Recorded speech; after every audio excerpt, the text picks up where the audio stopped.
Okay, having said that, let's move along. And, I guess it could best be said that Vladimir Putin today took a public swipe at Barack Obama.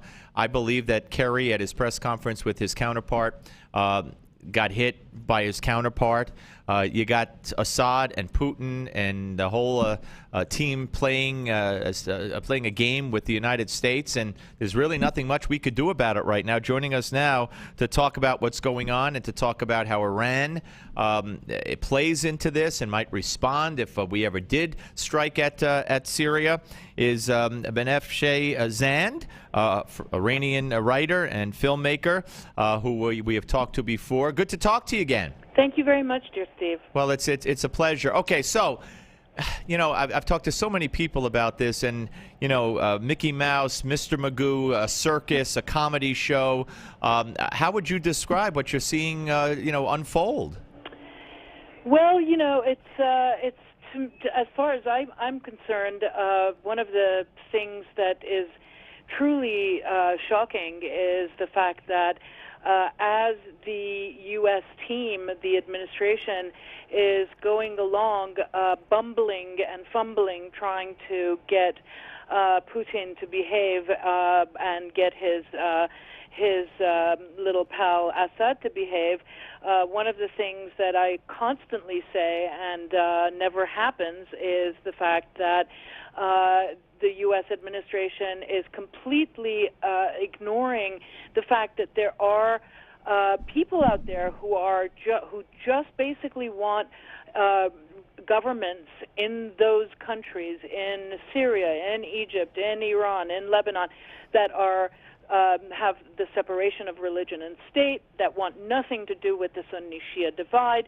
They deserve to be promoted. They deserve to be helped and heard, and yet they are completely ignored. And ultimately, the fact that this has turned into a something of a Mark, like it's not even Marx Brothers. It's more like I don't even know what to put on. It's more like a Three Stooges show between Kerry, Hagel, and Obama at this point. It absolutely is. Now, interesting, and I've played this, and people are going to start getting sick of it, but I think I'm the only one who caught this. I'm the only one who's playing it, because everybody I play it for, whether it's Rick Santorum or Charlie Hurd or anybody, they haven't heard it before, and they react to it. But President Obama was asked by Gwen Eiffel on PBS on Monday when he did his 5 sit-downs, can Syria retaliate against us or against our allies in the region or our assets if we strike them? And he said, well, they can't, but Iran and Hezbollah could.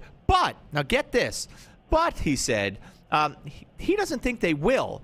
Why? Because they're not crazy about what Assad did with the chemical weapons. And he said Iran had been victimized by chemical weapons, and both Iran and Hezbollah, they're really not crazy about what Assad did. So we, the United States, and he, the president, don't think that they will strike back if we strike Syria.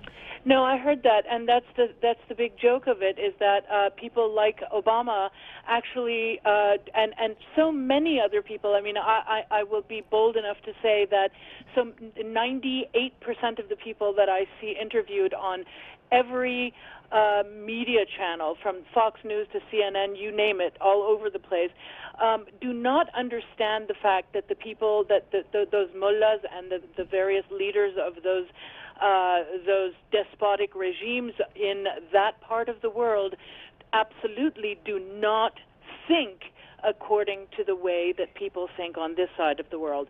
They are unable to simply suspend their thinking and realize that if the West, the culture of the West, the language of the political language and modus operandi of the West is one way, that there is this archaic culture that still prevails, that still continues to fester within itself and keep control and maintain its power base, and it only does so through lies, manipulation, dissimulation, and every kind of trickery they can imagine. And so this continues to be the constant failure, their inability to realize and accept the fact that there's no sort of aligning that thinking and that mentality with the people over there. We're talking to Banafsheh Zand, Iranian-born writer and filmmaker, here on the Steve Malzberg Show. What did you make of Putin's op-ed in the New York Times today? Well, I mean, this is the thing for me as an Iranian who has, whose history and society maintains a millennia-long, if not centuries-long, social memory. This is not something that was shocking to me.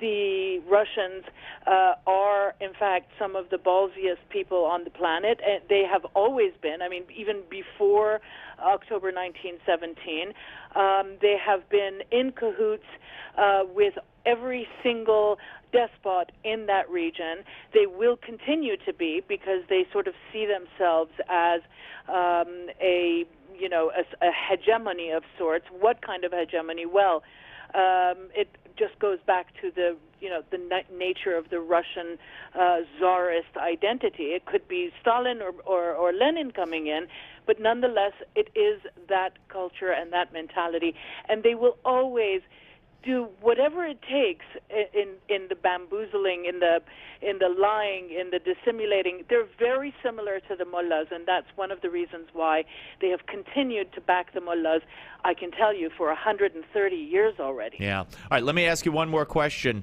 The way this all plays out, if it plays out that, somehow we believe Putin in Syria, and we tell the world down the road, hey, it's all done. We know where their chemical weapons are, that now Assad's nice, blah, blah, blah, and that's how it ends. Or if it doesn't end that way, but we do not take military action, or if we wind up taking military action against the advice of Congress, what message do you believe with those different scenarios? I mean, what's the worst one? Or what message will it send to Iran? I guess my question is, what could we do now, going forward, that would send somehow a message to Iran, which would say to Iran, everything you've seen up to this point, forget it, never mind, here's what we're really all about. I mean, it's too late for that, right? It sort of is, and it sort of isn't, actually. I mean, like I said, one of the things that one needs to do in dealing with those guys is feed them a taste of their own medicine. So, in other words, if there is any military action, as I said last time, okay, if one is to take military action, you either go whole hog for broke. You go to the very end. You deal with Iran head on. You make it a mission to put the boots on the ground, or you don't, because weakness is showing weakness, which is what basically Kerry and Obama have done up to now, is one of the things that Iran looks for and pushes for and tries to manipulate. And so at this point, Kerry and Obama have shown their hand to be weak, to be completely flaky, and have no policy whatsoever. They seem to be lost in the woods and shocked that actually their charm offensive hasn't gotten them anywhere.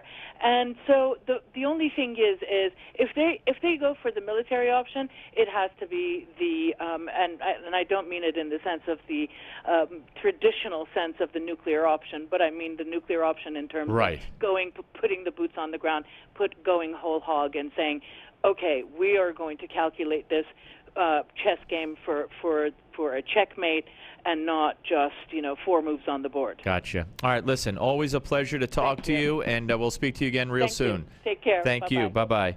Banafsheh Zand, ladies and gentlemen. She knows what she's talking about, and she knows more about Iran than anybody that I have talked to in recent years. Okay, when we come back, we'll give you another update on the fire at the Jersey Shore, and we will also get to the phones. And the number is 855-777-9660, 855-777-9660. If there's anybody who wants to weigh in on the